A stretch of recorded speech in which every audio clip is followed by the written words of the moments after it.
ஒரு நேர்மையான மனிதன் இருந்தான். அவன் பெயர் யோபு. என் வாழ்வு முழுவதும் ஆண்டவருக்கே.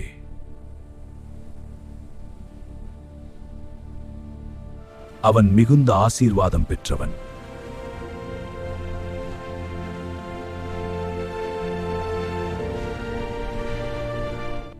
நாம் எல்லோரும் ஆண்டவரை மகிமைப்படுத்துவோம்.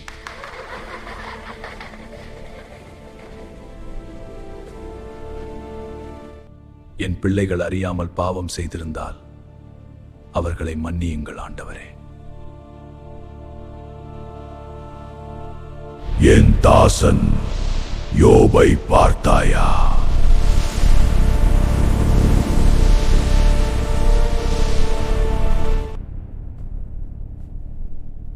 அவனை நீர் ஆசீர்வதித்ததால் தான் அவன் உம்மை நேசிக்கிறான்.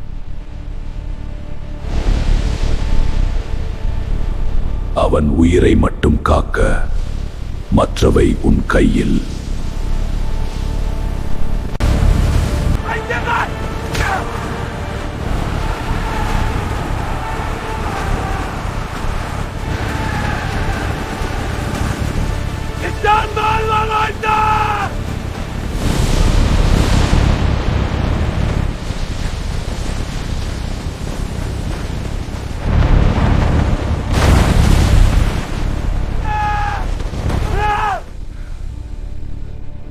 கொடுத்தவர் ஆண்டவர்.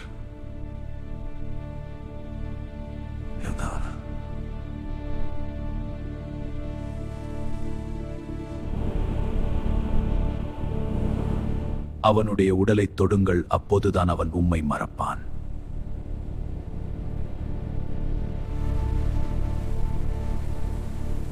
என் உடம்பே எனக்கு எதிராக எழுந்திருக்கிறது. அவன் சாம்பலில் உட்கார்ந்து தன்னை அரித்தான். இன்னும் உன் நீதியை பிடித்திருப்பாயா? தேவனை சபித்து உயிரிட.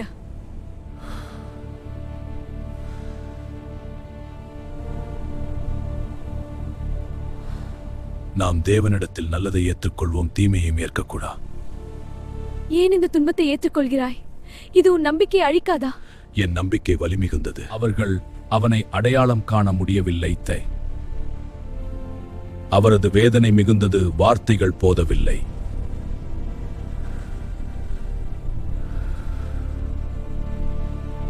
நீதிமான் ஒருபோதும் அழிவதில்லை. நீ விதைத்ததை நீ அறுப்பாய்.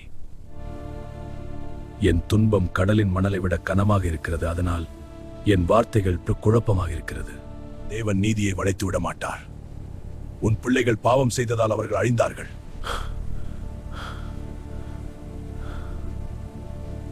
உன்னுடைய பாவம் இன்னும் பெரியது. தேவன் உன்னை விட அதிகம் தண்டிக்கவில்லை. இல்லை, நான் நிரபராதி. இது அநீதி. உண்மையை சொல் சோபர். அவன் பொய் சொல்கிறான். கர்த்தரே, நீதி செய்.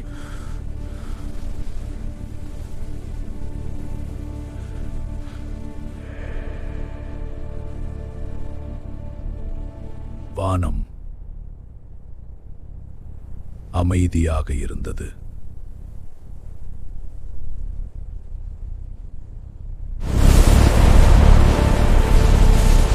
நான் பூமி அடித்தளத்தில் வைத்தபோது நீ இருந்தாய். அதை நீ அறிவாயா? கடலை யார் அடக்கினார்? கதிரவனை யார் எழுப்புகிறார்? நட்சத்திரங்களை யார் கட்டுப்படுத்துகிறார்?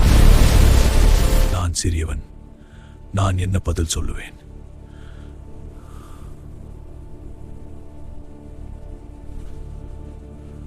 நான் தூசியிலும் சாம்பலிலும் மனம் திரும்புகிறேன்.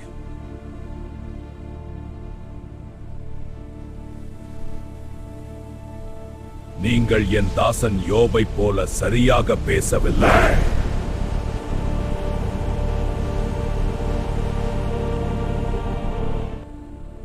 அவர்களை மன்னியுங்கள் ஆண்டவரே, அவர்கள் அறியாமல் பேசினர்.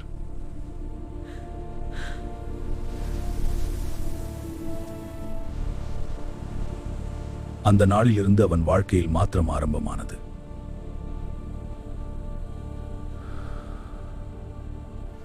ஆண்டவர் அவனுக்கு இருந்ததெல்லாம் இரட்டிப்பாக திரும்ப கொடுத்தார்.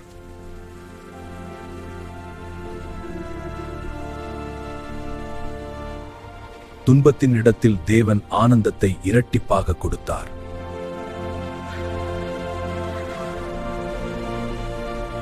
அவன் 140 ஆண்டுகள் வாழ்ந்தான், 4 தலைமுறைகளை கண்டான்.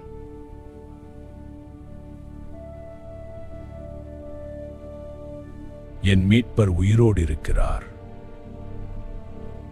நான் அவரை காண்பேன். நிலைத்த விசுவாசம், நிரந்தர மகிமை.